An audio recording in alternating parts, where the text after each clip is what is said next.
நம்முடைய துவாரகதாஸ் கோரந்தாஸ் வைணவ கல்லூரி இளங்கலை தமிழ் 2ஆம் ஆண்டு பயிலும் அன்பு மாணவர் தம்பி அமர்நாத் அவர்கள் நற்றமிழுக்கு இன்துணை என்கின்ற பொருண்மையிலே பேச வந்திருக்கார். அவரை வருக வருக என்று அன்போடு வரவேற்று உரை தருமாறு அழைக்கின்றோம். திருச்சிற்றம்பலம்.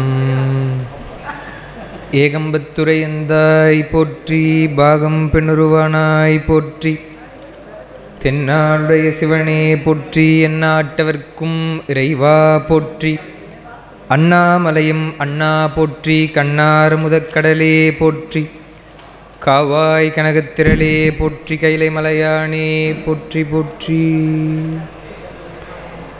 திருச்சிற்றம்பலம்.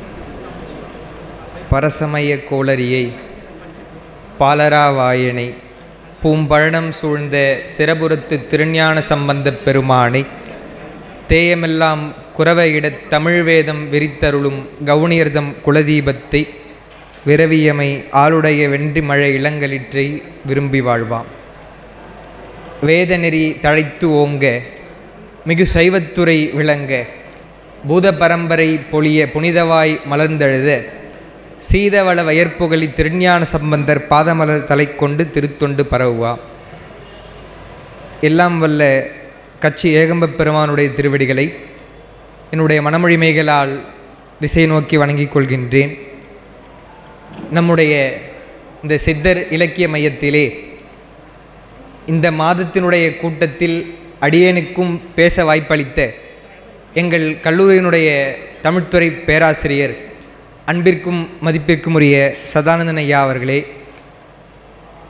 இலங்கையிலே இருந்து வருகை புரிந்து இவ்வளவு நேரம் சித்தர்கள் குறித்து இங்கே நம்மிடையே உரையாற்றிய பேராசிரியர் அம்மா அவர்களே, அடுத்து உரையாற்ற இருக்கக்கூடிய ஐயா அவர்களே, இங்கே பார்வையாளராக அமர்ந்திருக்கக்கூடிய பெருமக்களே, என்னுடைய அழைப்பை ஏற்று இந்த கூட்டத்திற்கு முதல் முறையாக சித்தர் இலக்கிய மையத்திற்கு வந்துள்ள என்னுடைய வகுப்பு தோழர் அன்பிற்கினிய தினேஷ் அவர்களே, உங்கள் அனைவருக்கும் என்னுடைய வணக்கங்களை தெரிவித்து கொண்டு,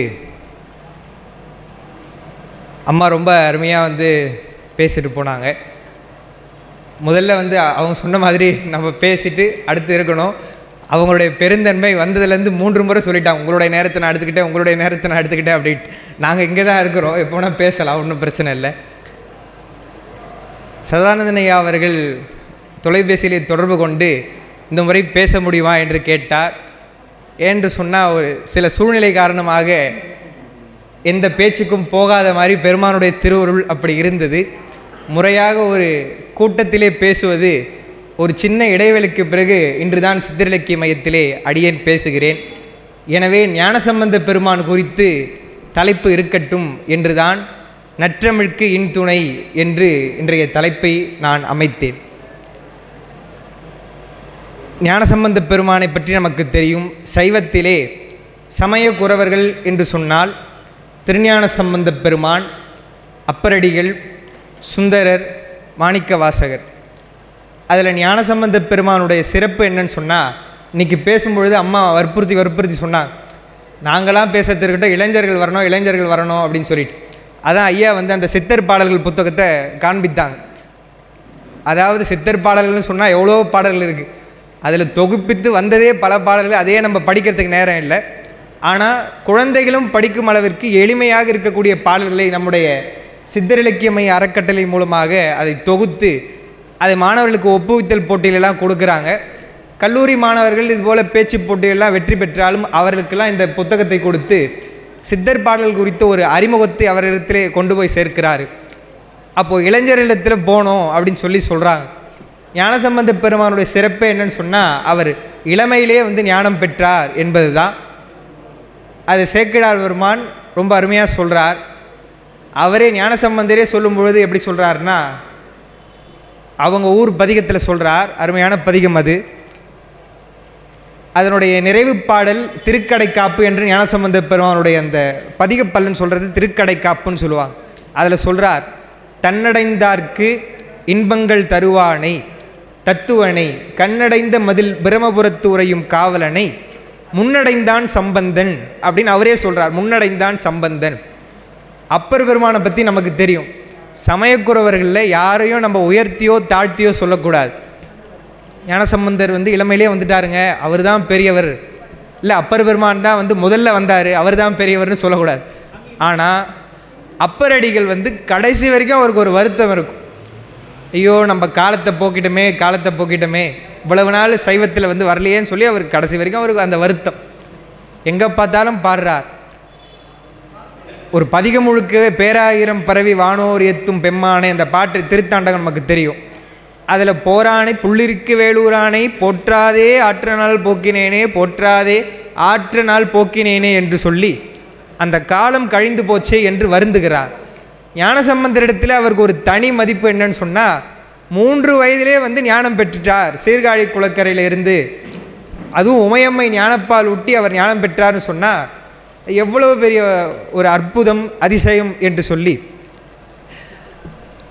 அப்பரடிகள் அவரை மிகவும் மரியாதையோடு ஞானசம்பந்த பெருமான் மேலே ஒரு பெரிய மதிப்பு வைத்து கொண்டிருக்கிறார்.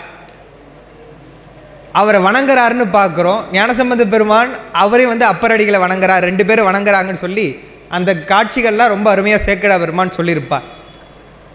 ஞானசம்பந்தருடைய வரலாற்றை பார்க்கும் பொழுது சேக்கிழார் சொல்கிறார், அவருடைய தந்தை தாய்க்கு சிவபாத இருதயர் பகவதி அம்மையார் நமக்கு தெரியும். முதல்ல குழந்தை பேர் அவங்களுக்கு இல்லாமல் இருந்து அவங்க என்ன நினைக்கிறாங்கன்னு சொன்னால், முதல்ல ஒரு குழந்தை வந்து வேணும்னு நினைக்கிறாங்க. பிறகு என்ன நினைக்கிறாங்கன்னு சொன்னால், சைவத்தை தழைப்பதற்கு இந்த சைவ சமயம் நல்லா தழைக்கணும், புறச்சமயங்கள்லாம் வந்து இப்போ ரொம்ப உயர்ந்து ஓங்கி இருக்குது, சைவத்தை வளர்ப்பதற்கு ஒரு பிள்ளை வேண்டும் என்று எண்ணுகிறார்கள். அதுதான் சேக்கிழார் சொல்கிறார், மனையறத்தில் இன்பமுறு மகப்பெறுவான் விரும்புவார் அணையநிலை தலை நின்றே ஆடிய சேவடி கமலம் நினைவுற உன் பரசமயம் நிராகரித்து நீராக்கும் புனைமணிப்புன் காதலனை பெறப்போற்றும் தவம் புரிந்தார். அவர்களுக்கு தவக்குழந்தை, இப்போ நம்ம சொல்கிறோம் தவக்குழந்தை மாணி பிளஸ்டு சைல்டுன்றாங்க, அது மாதிரி அவங்க அப்பாவும் அம்மாவும் என்ன பண்ணுறாங்கன்னா பெருமானிடத்தில் வேண்டி சைவம் தழைப்பதற்காக ஒரு பிள்ளை வேண்டும் என்றுதான் இறைவனுடைய அருளால் ஞானசம்பந்த பெருமான் திருவவதாரம் செய்கிறார் என்று பார்க்கிறோம். அவருடைய அவதார நோக்கங்களாக சேக்கிழார் பல பாடல்களில் சொல்கிறார். அனைவருக்கும் தெரிந்த பாட்டாக ஒரு பாட்டு சொல்லுவாங்க, அவம் பெருக்கும் புல்லறிவின் அமன் முதலா பரசமய பவம் பெருக்கும் புரைநெறிகள் பாழ்பட நல் ஊழிதொரும் தவம் பெருக்கும் சண்பையிலே தாவில் சராசரங்களெல்லாம் சிவம் பெருக்கும் பிள்ளையார் திருவவதாரம் செய்தார் என்று அந்த பாட்டு சொல்லுவாங்க. என்னன்னு சொன்னால், பல சமயங்கள்லாம் வந்து இருக்குது, அதெல்லாம் வந்து பவம் பெருக்கும் புரைநெறிகள் அப்படின்னு சொன்னால், இந்த பிறவியை வந்து நாம் கடந்து இறைவனுடைய அந்த திருவடி அடைவதற்கான வழியை ஏற்படுத்தாத இந்த பிறவியையே பெருக்கக்கூடிய சமயங்கள், அதெல்லாம் பவம் பெருக்கும் புரைநெறிகள் பாழ்பட அவையெல்லாம் வந்து இப்போ விளங்கி இருக்குது. அது இல்லாமல் சிவம் பெருக்கும் பிள்ளையார், சைவம் வந்து மிகவும் அனைவரிடத்திலே பரவுவதற்கு ஏற்றவாறு பல அற்புத செயல்களை செய்ய இருக்கக்கூடிய நம்முடைய ஞானசம்பந்த பெருமான் திருவவதாரம் செய்தார் என்று சேக்கிழார் பெருமான் குறிப்பிடுகிறார். அவருடைய நிலையை பார்க்கும் பொழுது ஞானசம்பந்தர் இங்கே வந்து 3 வயதில் ஞானப்பால் பெற்று ஞானம் பெற்றார்ன்றதுலாம் செய்தி இருக்கட்டும். அப்பரடிகளுடைய வரலாற்றை பார்க்கும் பொழுது அவர் முன்ன கைலாயத்தில் வாகீசராக இருந்தார் என்று ஒரு செய்தி சொல்கிறாங்க.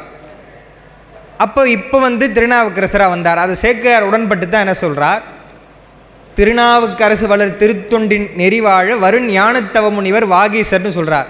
அப்போ முன்ன கைலாயத்தில் வாகீசராக இருந்தவர் தான் இப்போ இங்கே வந்து திருநாவுக்கரசராக வருகிறார் என்று உடன்பட்டு சொல்கிறார்.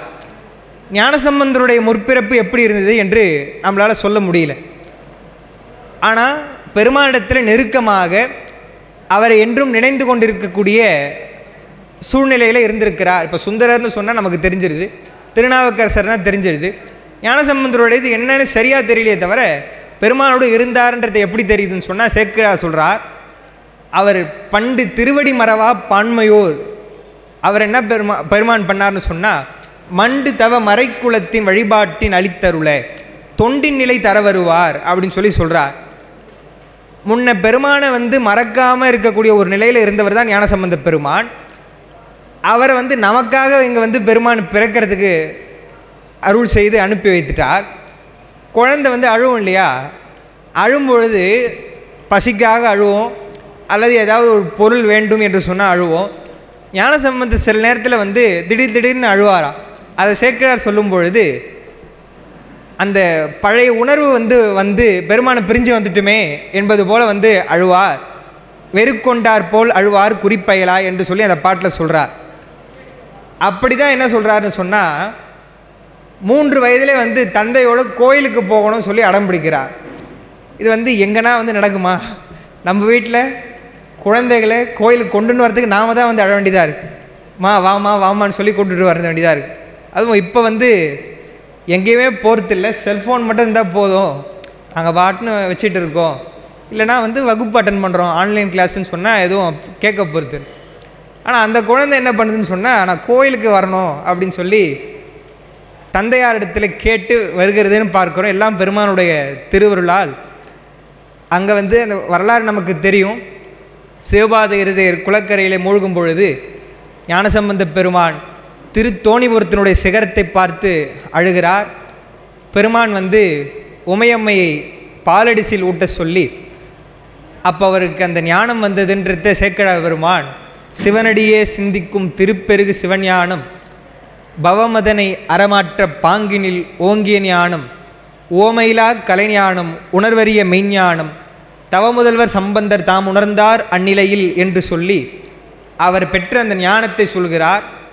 அபரஞானம் பரஞானம் ஆகிய 2 ஞானங்களையும் அவர் பெற்று திருஞான சம்பந்தர் அவர் சிவஞான சம்பந்தர் ஆயினார் அப்படின்னு அந்த பாட்டில் சொல்லுவார். ஏன்னா என்னுடைய குருநாதர் மதிப்பிற்குரிய பேராசிரியர் அருணை பாலராவாயணையா அவர்கள் சொல்லுவாங்க, ஞானசம்பந்தருடைய இயற்பெயர் வந்து தெரியல, ஞானசம்பந்தர் என்பது அவருடைய இயற்பெயர் அல்ல.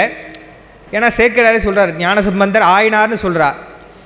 அப்போது சிவஞானம் பெற்றதன் பின் அவருடைய பெயர் தான் திருஞான சம்பந்தர், சிவஞான சம்பந்தர் நம்ம சொல்கிறோம்.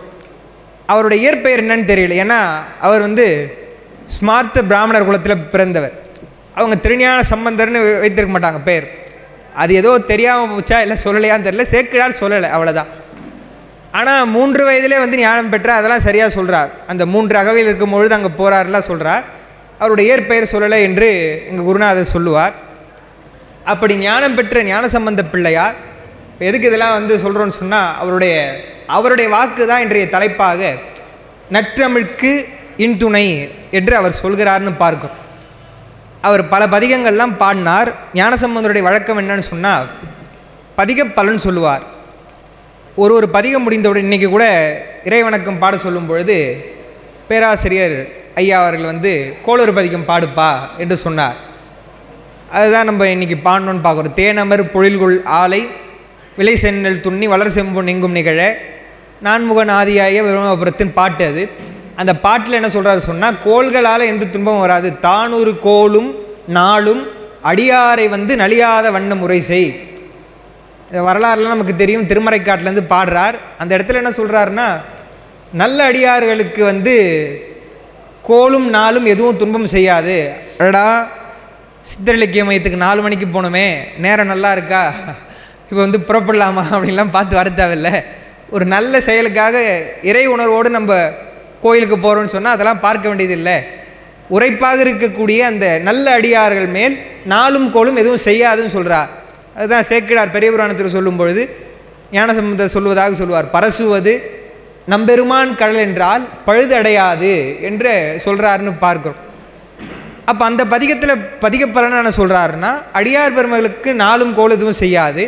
அப்புறம் ஆனசொல் மாலை, அந்த ஞானசம்பந்தனுடைய இந்த பதிகத்தை படிப்பவர்கள் வானில் அரசாழ்வர் ஆணை நமதே என்று சொல்லி வானிலே அரசாழ்வர் என்று சொல்கிறார்.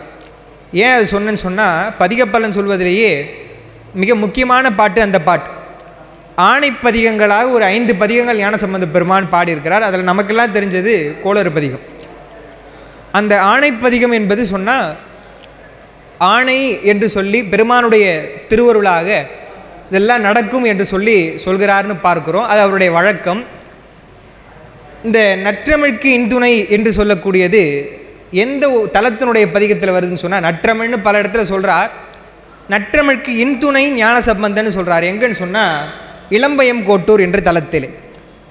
அந்த பதிகம் மிக முக்கியமான பதிகம் ஞானசம்பந்தரோடு. ஏன்னு சொன்னால், இப்போ நாமளே ஒரு கேள்வி கேட்கலாம், அல்லது குதர்க்கமாக சில பேர் கேள்வி கேட்கணுன்னா கேட்கலாம். என்ன கேட்கலான்னு சொன்னால், ஞானசம்பந்த பெருமான் அவருடைய பதிகத்தை சொல்லி நான் எழுதின இந்த 10 பாட்டையும் படித்தா உங்களுக்கு இந்த பாவம்லாம் பறையும், அல்லது சிவகதி வரும், அல்லது செல்வம் வரும், மண்ணில் நல்ல வண்ணம் வாழலாம் அப்படின்லாம் சொல்கிறாருன்னு சொன்னால் அவரை அவரே செல்ஃப் ப்ரொமோட் பண்ணிக்கிறாரா அப்படின்னு சொல்லி கேட்குறாங்க இப்போது.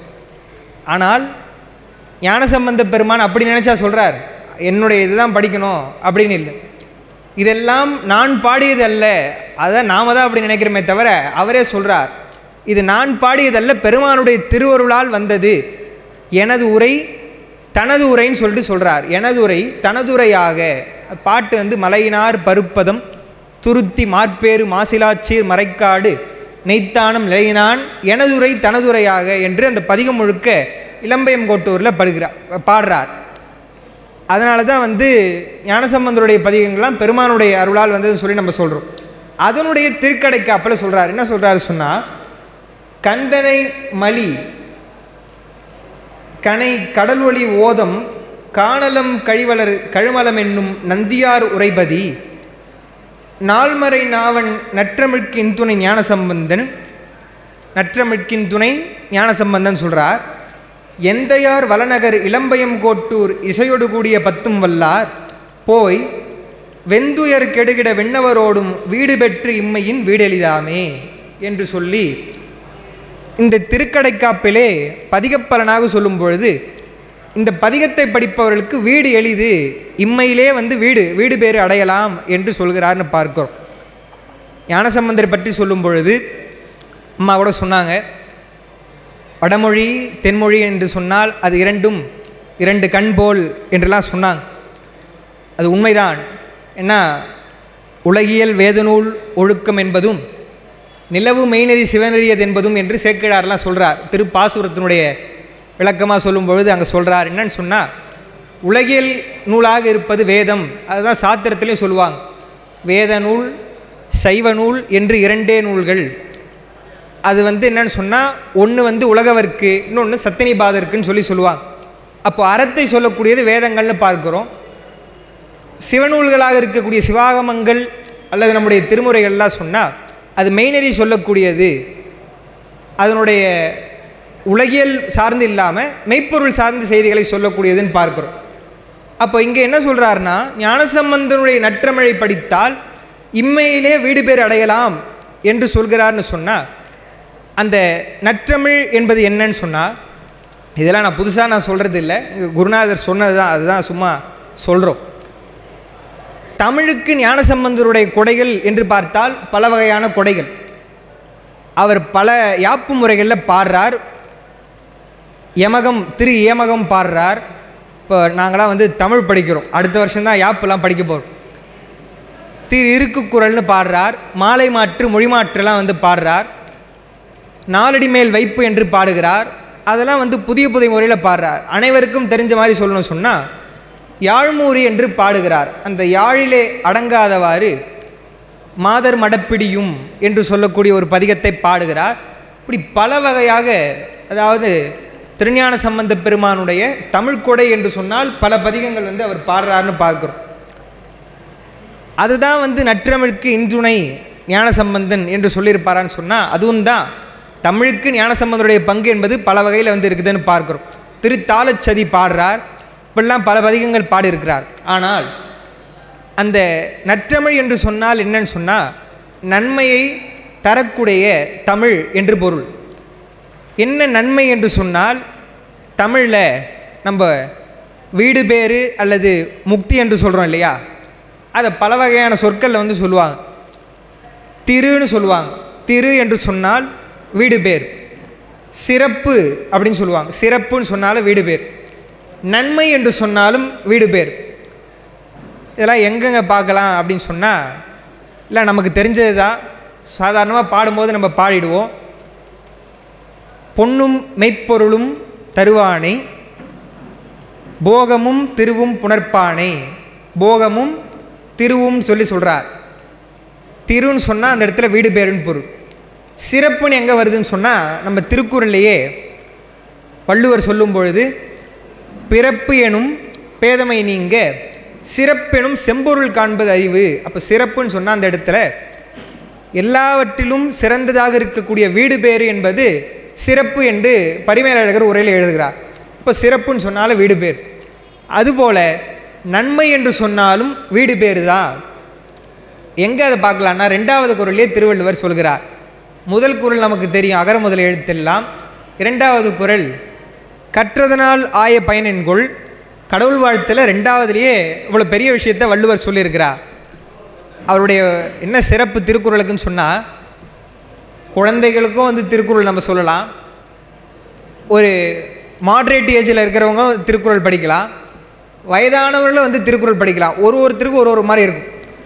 நாமளே கூட இன்றைக்கி திருக்குறள் படித்தா ஒரு மாதிரி இருக்கும், இன்னும் நாளைக்கு படித்தா இன்னும் ரொம்ப நுட்பமான விஷயங்களை சொல்லியிருப்பார்னு பார்க்குறோம். சிறந்த உரையாசிரியர் பரிமேலழகர் அவருடைய உரையில் ரொம்ப நுட்பமான விஷயங்கள்லாம் எழுதுவார். இதுக்கு எழுதும்பொழுது கற்றதனால் ஆய பயன் என்கொள் வாளறிவன் நற்றால் தொழார் எண் என்று சொல்கிறார். எளிமையாக சொல்லணும்னு சொன்னால், படித்ததனுடைய பயன் என்னப்பா அப்படின்னு சொன்னால், ஒரு மந்த்லி 50,000 வர மாதிரி ஒரு ஜாப் கிடைச்சதுன்னா அதாங்க படித்ததோடைய பயன், அதை விட வேறு என்ன வேணும் அப்படின்னு சொல்லுவாங்க. இன்னும் எங்கள் காலத்தில் 50,000லாம் வேல்யூவே இருக்காது போல இருக்குது. ஒரு 1 லட்ச ரூபா மாதம் வந்ததுன்னா அதான் கற்றதனால் ஆய பயன் என்கொள், மாதம் 1 லட்ச ரூபா பெரியன்னு சொல்லிட்டு போயிடுவாங்க போல. அதுவா பயன்ற? அதெல்லாம் பயன் இல்லைப்பா, அது பயன்தான். அவரே சொல்கிறார், உலகத்திற்கு திரு என்பது அவசியம்தான். படித்ததனுடைய பயனாக சொல்லணும்னா என்ன படித்தது? கற்றதனால்னு சொன்னால் எதை கற்றதனால்னு சொன்னால் ஆகம நூல்களை கற்றதனால். அதுதான் பரிமேலழகருடைய உரை. ஆகம நூல்களை கற்றதனால் ஆய பயன் என்ன என்று சொன்னால், மெய்நூல் கல்வி கற்றதனால் ஆய பயன் என்னன்னு சொன்னால், வாளறிவன் நற்றால் தொழாரெனின், இறைவனுடைய நன்மையை தரக்கூடிய அந்த திருவடியை தொழவில்லை என்று சொன்னால் என்ன பயன் என்று கேட்கிறார். படிச்சுட்டு நான் தான் படித்தவன், இத்தனை நூல்கள் எனக்கு தெரியும் அப்படின்னு சொல்லிட்டு போகிறது தான் பயனா? அந்த செருக்கு இருக்கக்கூடாது, அது பயன் இல்லை. அவரை வள்ளுவரே சொல்கிறார் இல்லையா, என்ன சொல்கிறார்? ஓதி உணர்ந்து பிறர்க்கு உரைத்து தான் அடங்கா பேதையின் பேதையார் இல்லைன்ட்டார். முதல்ல படிக்கணும், அதுவே எங்கே, அதாவது நகைச்சுவையில் சொல்கிற மாதிரி நெக்ஸ்ட்டு அப்படின்றாங்க இப்போ இருக்கிறவங்க. படிக்கிறதே கிடையாது, ஓதி அப்புறம் உணரணும், உணர்ந்து பிறர்க்கு உரைத்து. படித்து நம்ம மட்டும் வச்சுக்கக்கூடாது, பிறர்க்கு உரைக்கணும். அப்புறம் நமக்கு தான் தெரியும் என்று இருக்கக்கூடாது, தான் அடங்கா பேதையின் பேதைன்னு சொன்னார் இல்லையா, அது சாதாரண கல்விக்கே சொன்னார். அப்போ மெய்நூற் கல்வி படித்தால் என்ன பயன் இருக்க வேண்டும்னு சொன்னால், இறைவனுடைய திருவடிகளை வணங்க வேண்டும். அப்போ முக்கியமான அந்த ஒரு விஷயத்தை சொல்லும்பொழுது என்ன சொல்கிறார்? நற்றால் என்று அந்த வார்த்தையை சொல்கிறார். நற்றால்னு சொன்னால் நன்மையை தரக்கூடிய தாள், நன்மை கூட்டல் தாள், அது நற்றால். என்ன நன்மை தரக்கூடியதுன்னு சொன்னால், வீடு வெற்றி தரக்கூடிய இறைவனுடைய அந்த திருவடியை வணங்கவில்லை என்றால் அவன் கற்றதனால் ஆய பயன் என்ன என்று பரிமேலழகர் எழுதுகிறார் என்று பார்க்கிறோம். அப்போ அந்த நன்மைன்னு சொன்னால் வீடு பேர்.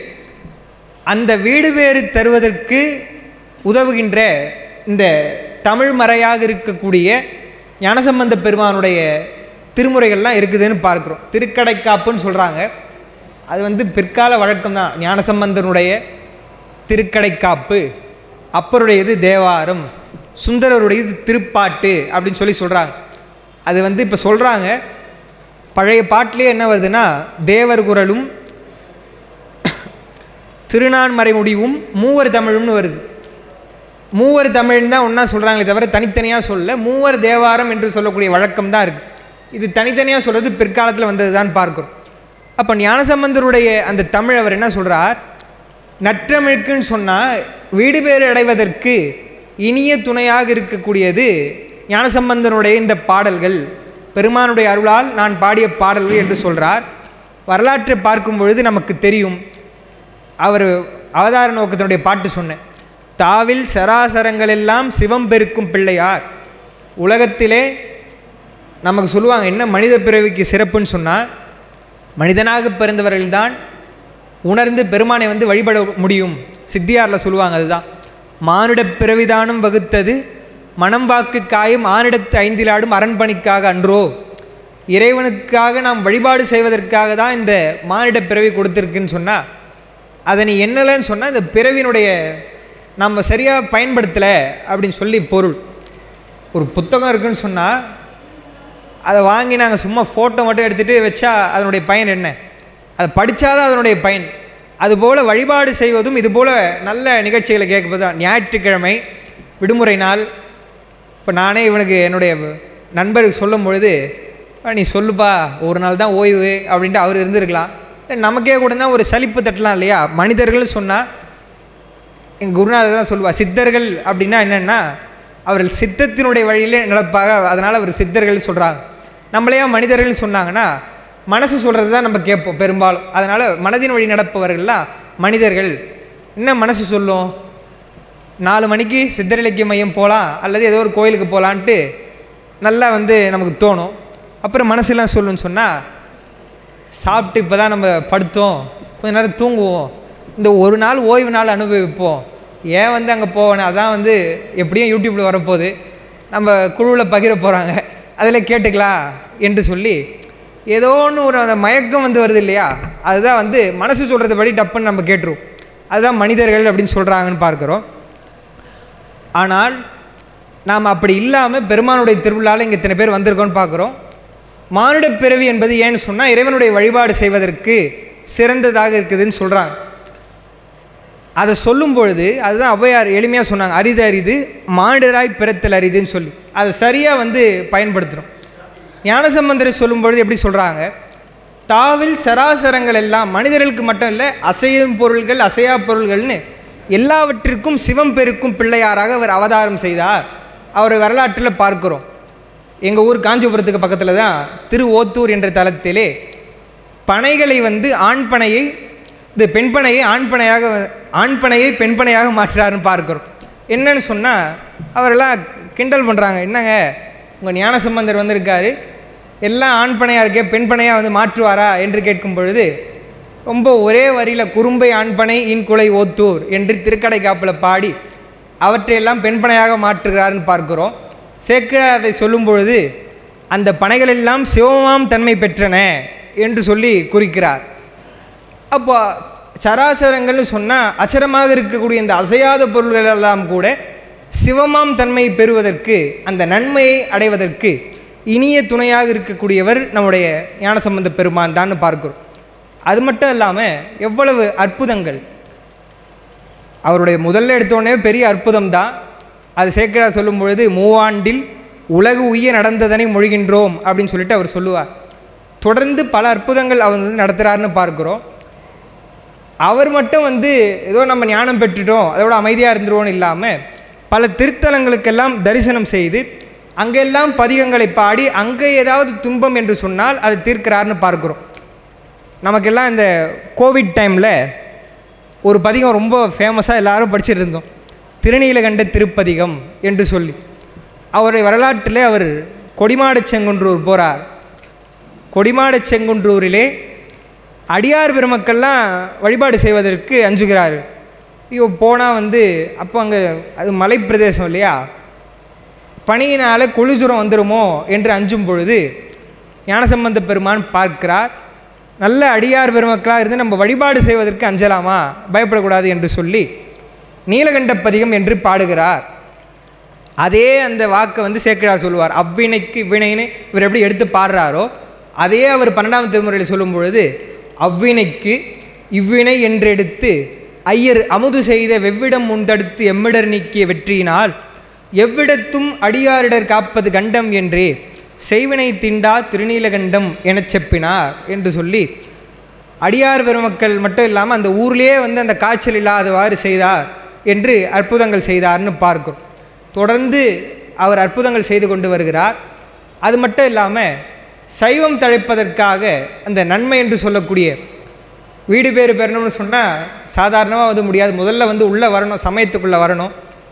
சமயத்துக்குள்ளேயே வர முடியாத அளவிற்கு சமண சமயம் ஓங்கி இருந்தது, முக்கியமாக மதுரையில் இருந்ததுன்னு பார்க்குறோம். அங்கே போய் சைவத்தை ஞானசம்பந்த பெருமானுடைய திருவருளோடு வாதங்கள் எல்லாம் செய்து அற்புதங்கள் செய்து சைவத்தை நிலைநாட்டினார் என்று பார்க்கிறோம். அது மட்டும் இல்லாமல் ஒரு தனி சிறப்பு ஞானசம்பந்தருக்கு என்னன்னு சொன்னால், நம்ம சைவத்தில் சொல்லும் பொழுது சொல்லுவாங்க, சிவனலால் முத்தியில் சேர்த்துவார் இல்லை என்று சொல்லுவாங்க. சிவபெருமானுடைய அந்த திருவருளால் தான் வந்து முக்தி வந்து முடியுமே தவிர மற்றவங்களால் முடியாதுன்னு சொன்னால், ஏன்னா அவர் தான் பிறவா யாக்கை பெரியவனாக இருக்கிறார் என்று சொல்லி அதை சொல்லுவாங்க. ஆனால் ஞானசம்பந்த பெருமான் தான் அவருடைய திருமணத்தில் வந்தவங்க எல்லாருக்கும் வந்து முக்தி. அது மாதிரி வாய்ப்பெல்லாம் நமக்கு கிடைக்காம போச்சு. இல்லை எந்த பிரச்சனையும் இல்லாமல் இருந்துடும். அந்த காலத்திலேயே பாடிட்டு போயிட்டாங்க இல்லையா, இன்னாதம்ம இவ்வுலகம் நீயவை காண்போர் இயல்புடந்தோரைன்னு சொல்லிட்டாங்க. உலகம் வந்து கஷ்டமானது தான்ப்பா, நல்லதாக இருக்கிறத நீ வந்து பார்த்துக்கோ அப்படின்னு சொல்லிட்டாங்க. இவரே பாடுறார். என்னன்னு சொன்னால், இப்போது மானிடராய் பிறத்தல் அரிது, பெரிய விஷயம் கிடைச்சதுலாம் சொல்கிறது எல்லாம் ரைட்டு தான். அது ஒரு வகையில் பார்த்தா சரியே தவிர, சுந்தரர் போன்றவர்கள்லாம் என்ன பாடுறாங்கன்னு சொன்னால், பெருமானே அவங்களே சொல்கிறாங்க, நாம் சொல்கிறது இல்லை, நாங்கள் இங்கே வந்துட்டோம் சரி, இந்த பூமியினுடைய இயல்பு என்னன்னு சொன்னால் மயக்குமே, எவ்வளவோ பொருள்கள் வந்து மயக்குது இல்லையா. போய் புத்தகம் வாங்கலாமா, நூலகத்துக்கு போகலாமான்னு பார்த்தா இந்த பக்கம் மால் இருக்கும். சரி இப்போ போவோம், சும்மா ஒரு சினிமா பார்த்துட்டு வருவோம், சும்மா எதனா பர்ச்சேஸ் பண்ணிட்டு வருவோம் அப்படின்னு நம்ம போகிறோம் இல்லையா.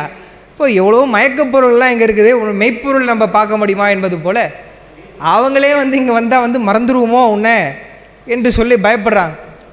கேட்குறார் இல்லையா, பெருமானே என்னை போ சொல்லிட்டேன், மையல் மானுடமாய் மயங்கும் வழி ஐயனே தடுத்து ஆண்டருள் செய் அப்படின்னு சுந்தரர் கேட்குறார். அவர் இங்கே அனுப்பும் பொழுது இவரே என்ன பண்ணுறார், ஞானசம்பந்த பெருமான் இளமையிலே ஞானம் பெற்றவர் தான். பெருமானத்தில் சொல்லும் பொழுது யோசிக்கிறார், எல்லாம் ரைட்டு தான் சாமி, ஆனால் 3 வயதில் ஞானம் பெற்றதெல்லாம் இருக்கட்டும், நான் பாட்டுன்னு ஒன்று தானே அங்கே நினச்சிட்டு இருந்தேன், என்னை எதுக்கு இங்கே அமிச்சேன்னு கேட்குறார். துறக்குமா சொல்லப்படாய் துருத்தியாய் திருந்தடி மறக்குமாறில்லாத என்னை மையல் செய்தி மண்ணின் மேல் பிறக்குமாறு காட்டினாய். நீ என்னமோ பண்ணிட்டப்பா என்ன.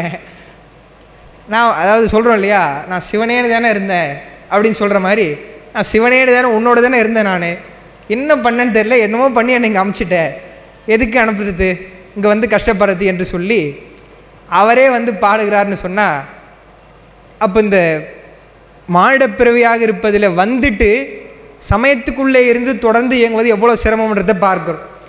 ஆனால் அவருடைய அந்த திருமணத்தில் போகும்பொழுது பெரிய தவம் அங்கே இருந்தவர்களுக்கெல்லாம் முடிக்கும்போது இன்னொரு செய்தியும் சொல்கிறேன் நான். நம்ம ஞானசம்பந்தருடைய கல்யாணத்துக்கு போனவங்க எல்லாரும் வந்து அப்படியே போயிடல, அந்த ஜோதி தோன்றுச்சுன்னு சொல்கிறாங்க. சேக்கிரார் சொல்லும் பொழுது அந்த ஜோதி மறைஞ்சதுக்கப்புறம் சில பேர் வந்து இருக்கிறாங்களாம். அவங்களாம் வந்து இருந்துட்டு ஐயோ நம்ம மிஸ் பண்ணிட்டோமே என்று வருத்தப்படுறாங்க. ஏன்னு சொன்னால், பொதுவாக வந்து இந்த மாதிரி பேசுகிறவங்க சொல்லுவாங்க, கடவுளை வந்து எங்கே நாங்கள் பார்க்கலையே கண்ணில் காட்டலையேன்னு சொன்னால், கடவுளே வந்து நான் தான் கடவுள்னு சொன்னால் கூட நம்ப மாட்டான், ஏன்னா அவனே வந்து வரமாட்டாங்கன்றது ரொம்ப தைரியமாக நம்பி வச்சுட்ருக்கான் அப்படின்னு சொல்லுவாங்க. அதுபோல் ஒரு சோதி தோன்றுது அருளாளர், எவ்வளோ அற்புதங்கள்லாம் அவர் காலத்தில் நடந்தது. அவர் சொல்கிறார் போங்கப்பா அப்படின்றார். ஈனமாம் பிறவி தீர யாவரும் வருக, எல்லாம் வந்து நீங்கள் போங்கப்பான்னு சொல்கிறார். அந்த ஒரு அனுமதியே ஞானசம்பந்த பெருமானுக்கு பெருமான் உள்ளே இருந்து உணர்த்துறாருன்னு பார்க்குறோம். ஆனால் சில பேர் என்ன பண்ணிட்டான், ஐயோயோ ஜோதி வந்தது உள்ளே போனவெல்லாம் வந்து வரமாட்டேன்றானே அப்படின்னு சொல்லி வந்து அச்சத்தினால் போகாமல் பல பேர் இருந்துட்டான்னு பார்க்குறோம். அதையும் சேக்கிடார் வந்து சொல்கிறார். அப்போ ஞானசம்பந்தர் நற்றமிழ்க்கு இன்துணையாக இருக்கிறார், நன்மை பெறுவதற்கு துணையாக இருக்கிறார்னு பார்த்தா, ஒன்று அவருடைய அந்த பதிகங்களை படித்து நம்ம வீடு பெறுவது என்பது இன்றைய நிலையிலே நமக்கு பெருந்துணையாக இருக்குது.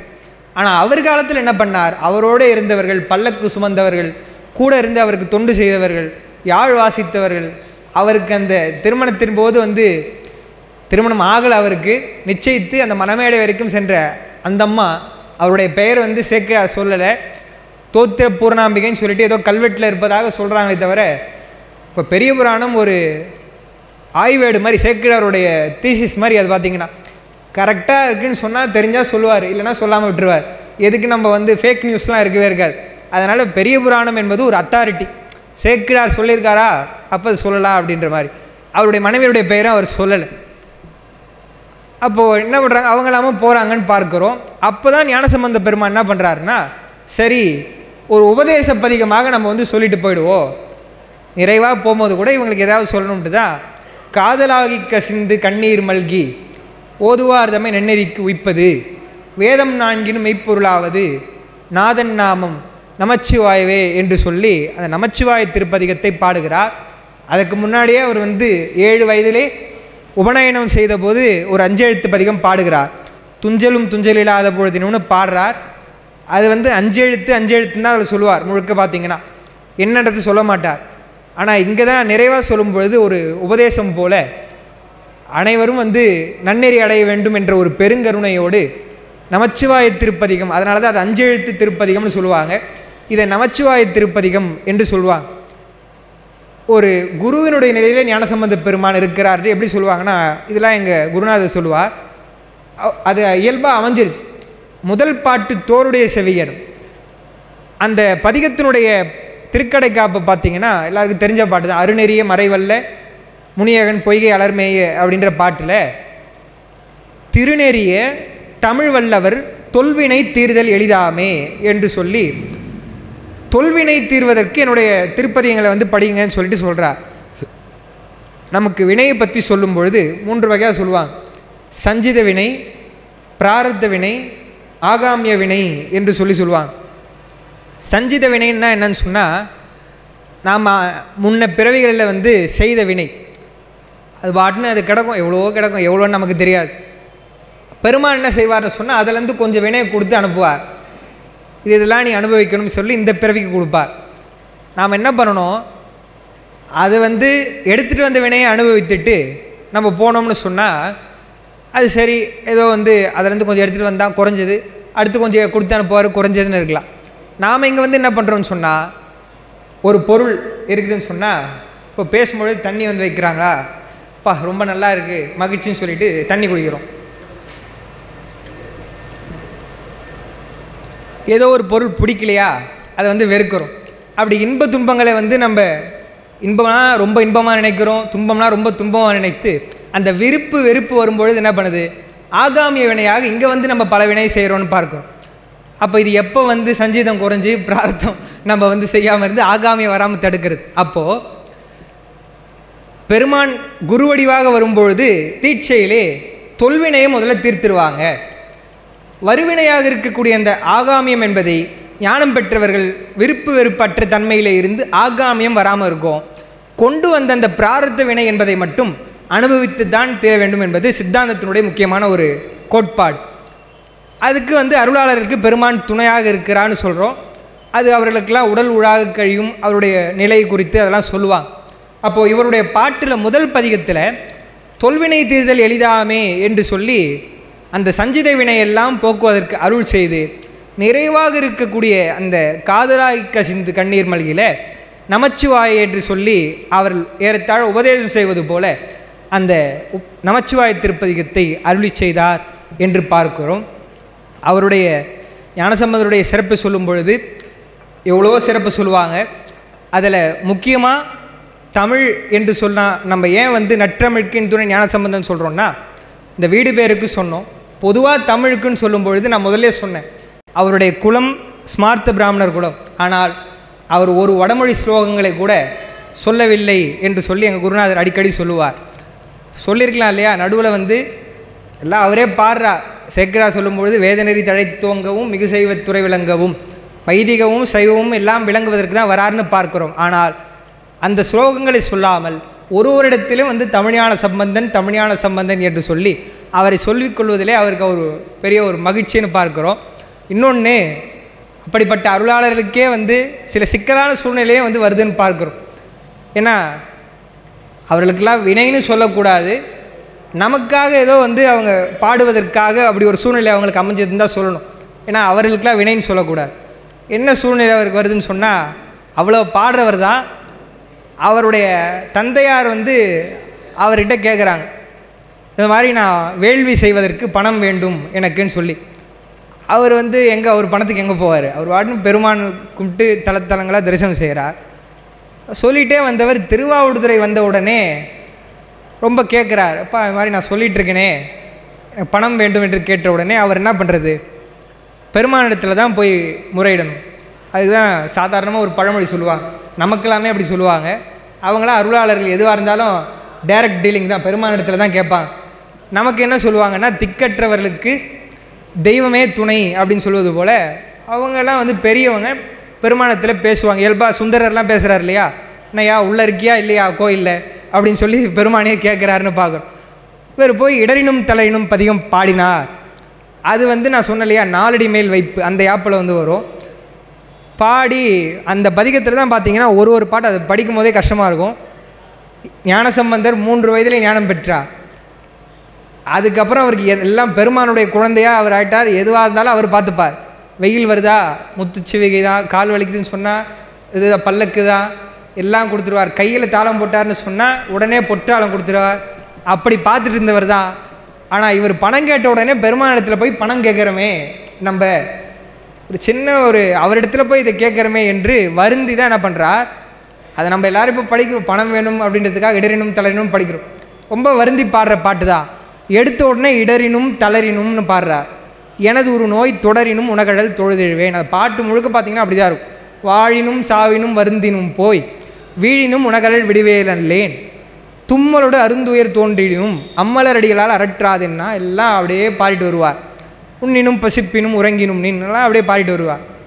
அப்போ வருந்தி தான் பாடுறாருன்னு பார்க்குறோம். அதில் தான் கடைசியாக சொல்லும்பொழுது என்ன சொல்கிறாருன்னா, அலைப்புணல் ஆவடுதுறை அமர்ந்த இளைநுனை வேற்படை எம் இறையை நலமிகு ஞான சம்பந்தன் சொன்ன விலை உடை அருந்தமிழ் மாலை வல்லார் அப்படின்னு சொல்லிடுறார். எவ்வளோ நான் பதிக பலன்லாம் சொல்லியிருப்பேன்.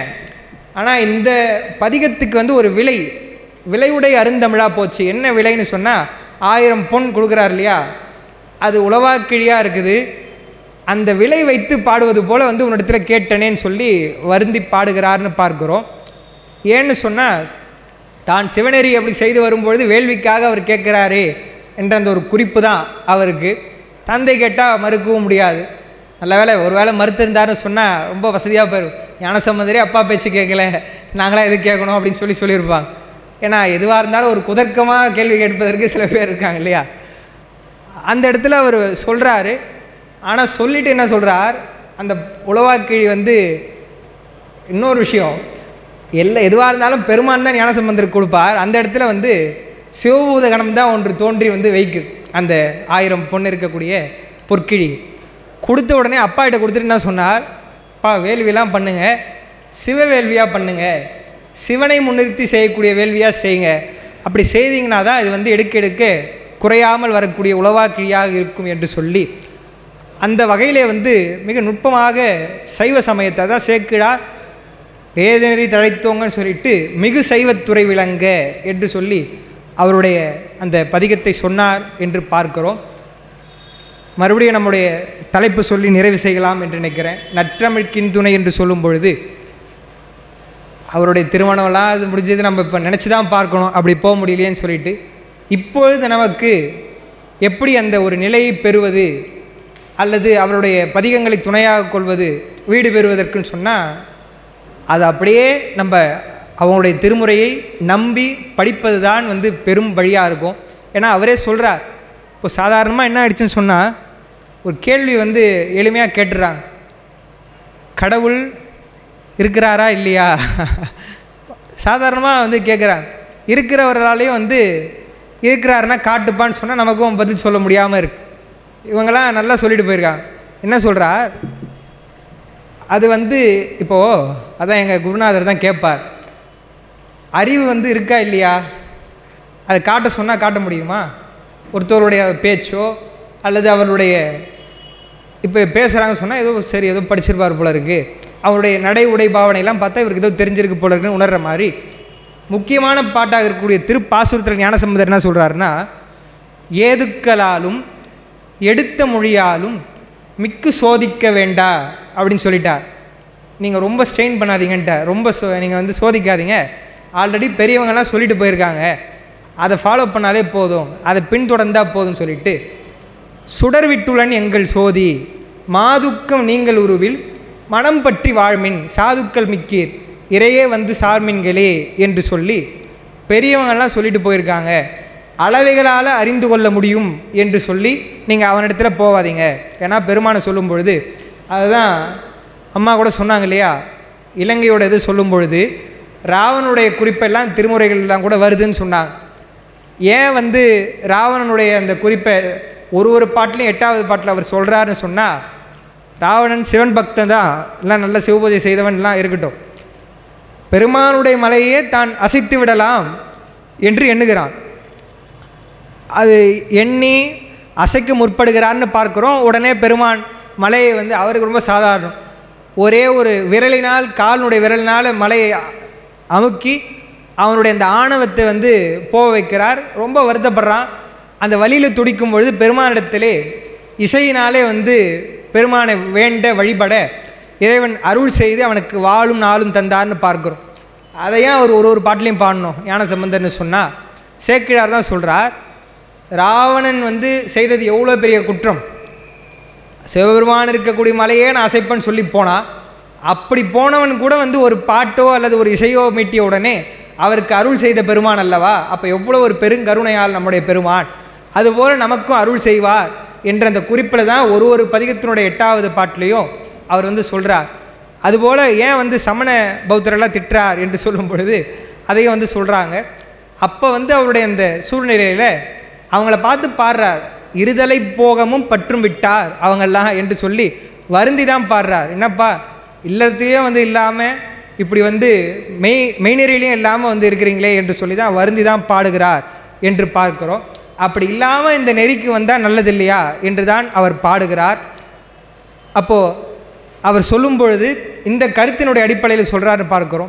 ராவணனுக்கு அருள் செய்த பெருமான் என்பதனால அவனுடைய அந்த பெருங்கருணையை சொல்லி ஒரு பதிகத்தில் நிறைவு செய்கிறார்.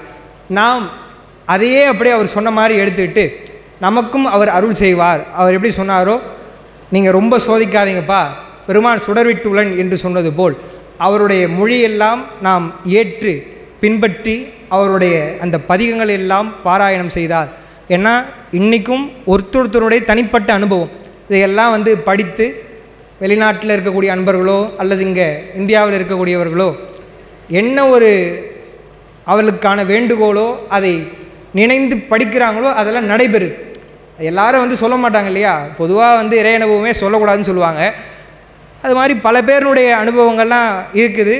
அதனால தான் இவையெல்லாம் மந்திரங்களாக இன்றும் நிலை பெற்று நிற்கின்றன என்று சொல்லி நற்றமிழ்னு சொல்லக்கூடிய அந்த நல்ல நிலையாக இருக்கக்கூடிய அல்லது நன்மை திரு என்று சொல்லக்கூடிய வீடு பேறு பெறுவதற்கு தான் ஞானசம்பந்த பெருமானுடைய அந்த மொழிகள்லாம் வந்து பயன்படுமா? இம்மையிலே இருக்கக்கூடிய பயன் எதுவும் தராதா? இம்மை பயனாக இருக்கக்கூடிய செல்வமோ அல்லது நல்ல உடல்நிலையோ அதெல்லாம் வந்து கொடுக்காதான்னு சொன்னால் அதெல்லாம் வந்து அவர் அப்படி சொல்லலை.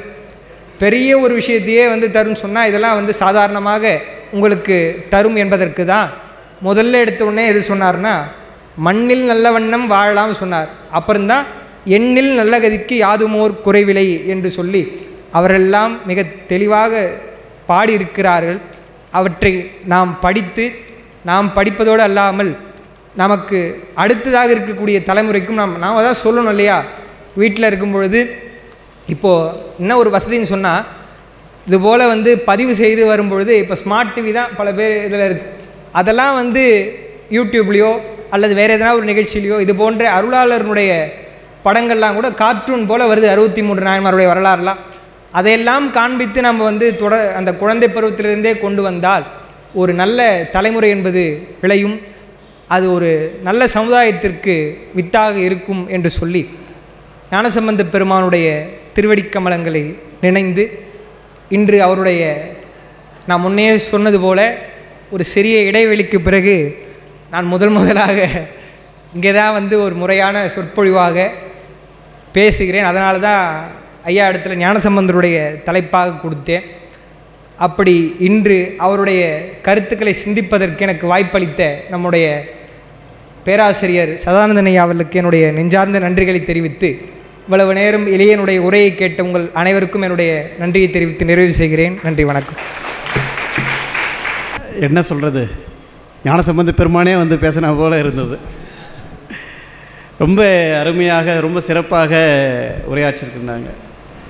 அது பெருமானுடைய திருவருள் அப்படின்றது அது எப்போ கிடைக்கும் எப்படி கிடைக்கும்லாம் தெரியாது.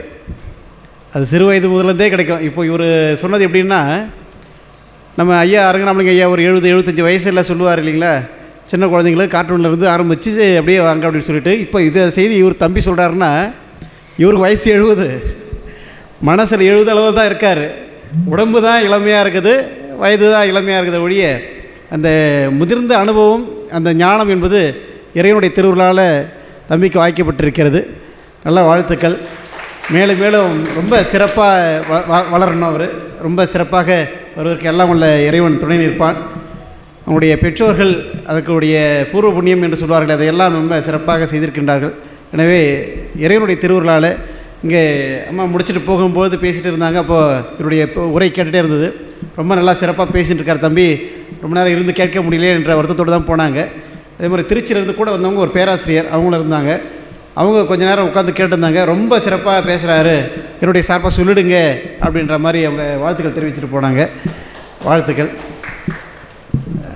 அடுத்ததாக நம்முடைய சாய்ராம் சித்த மருத்துவக் கல்லூரியிலிருந்து வருகை புரிந்திருக்கக்கூடிய கௌதம் அவர்கள், சித்த மருத்துவத்தில் நவீன அறிவியல் கோட்பாடுகள், இதான் தலைப்பு. இப்போ சித்த மருத்துவம் பல இடங்களில் வெற்றி பெறவில்லை அப்படின்னு ஒரு கூற்று இருக்கிறது. ஏன் அப்படின்னா இங்கே ஐயா கூட அதை அடிக்கடி சொல்லிகிட்டே இருப்பார். இதனால தான் சித்த மருத்துவம் வந்து வெற்றி பெறலைன்றது அது தனிப்பட்ட முறையில் சொல்லியிருக்காரு, இங்கேயும் சொல்லியிருக்காரு. அதுக்கு காரணம் செயல்முறைகள் ஜாஸ்தி, அதில் செயல்முறைகள் அதிகம். அதை எடுத்து ஒவ்வொரு இலையாக எடுத்து அதை வந்து பறித்து அதை காய வச்சு அதை பொடி பண்ணி அதை வந்து பாடனம் பண்ணி அதை இது செய்கிறதுக்குன்றது நமக்கு நடைமுறையில் ஒத்து வரல. தலைவலிக்குதா ஒரு மாத்திரை எடுத்து போட்டுட்டால் முடிஞ்சுது, ஜுரம் அடிக்குதா ஒரு மாத்திரை எடுத்து போட்டால் முடிஞ்சுது, ரோலை 650 இல்லை வந்து பேராசிட்டமால் 500 போட்டோமா முடிஞ்சுதா அப்படின்ற மாதிரி நம்ம போயின்னு இருக்கோம். அது அப்போதைக்கு தீர்வாக தான் தருமை ஒழிய நிரந்தரமான நோய் தீர்வை கொடுக்குமா அப்படின்னா மிகப்பெரிய கேள்விக்குறி. அது மட்டும் இல்லாமல் அதில் ஏற்படக்கூடிய பக்க விளைவுகள் ஏற்படாது என்று எந்த ஒரு ஆங்கில மருத்துவத்துக்கும் நம்ம உறுதியாக சொல்ல முடியாது. ஏன்னா எல்லாத்துலேயுமே அவங்க கொடுக்கின்ற பொழுது இதனுடைய விளைவு இப்படி இருக்கும் அவங்க சொல்லித்தான் தராங்க. எப்படி மது பழக்கம் மது நாட்டுக்கு வீட்டுக்கு உயிருக்கும் கேடுன்னு சொல்லி தான் விற்கிறானோ அந்த மாதிரி தான் விற்கிறாங்க. இருந்தாலும் நமக்கு அது வேறு வழி இல்லை, நம்ம அதை சாப்பிட்டு தான் ஆகணும் அப்படின்றது போல் நம்ம சாப்பிட்டுருக்கோம். ஆனால் சித்த மருத்துவம் அப்படி இல்லை. இன்னும் என்ன தான் சாப்பிட்டாலும் அதுக்கான பக்க விளைவுகள் இல்லை. எப்போ தொடங்கணும், எப்போ அதை தொடர்ச்சியாக பண்ணணும், அதுக்கப்புறம் எப்போ நிறுத்தணும் அப்படின்றத மட்டும் நீங்கள் தெளிவாக பார்த்துங்க அப்படின்னு மருத்துவர்கள் சொல்லுவாங்க. இதில் நவீன அறிவியல் கோட்பாடுகள் எப்படி இருக்கிறது, சித்த மருத்துவத்தில் நவீன அறிவியல் கோட்பாடுகள் இருக்கிறதா இல்லையா அப்படின்னு பல பேர் கேள்விகள். இந்த கேள்விகளுக்கெல்லாம் பதில் சொல்லுவதற்காக வருகை புரிந்திருக்கின்றார் கௌதம் அவர்கள். ஏன்னா இப்போ தான் படிச்சுட்டு வராங்க இவங்க. அதனால் அதில் அறிவியல் சிந்தனைகள் எப்படி இருக்கிறது என்பதை ரொம்ப ஆழமாக படிச்சிருக்கிறாங்க. எனவே இவருடைய பொழிவுக்கு பிற்பாடு நீங்கள் ஏதாவது சந்தேகம் இருந்தால் கேட்டுக்கலாம். நன்றி. வாங்க.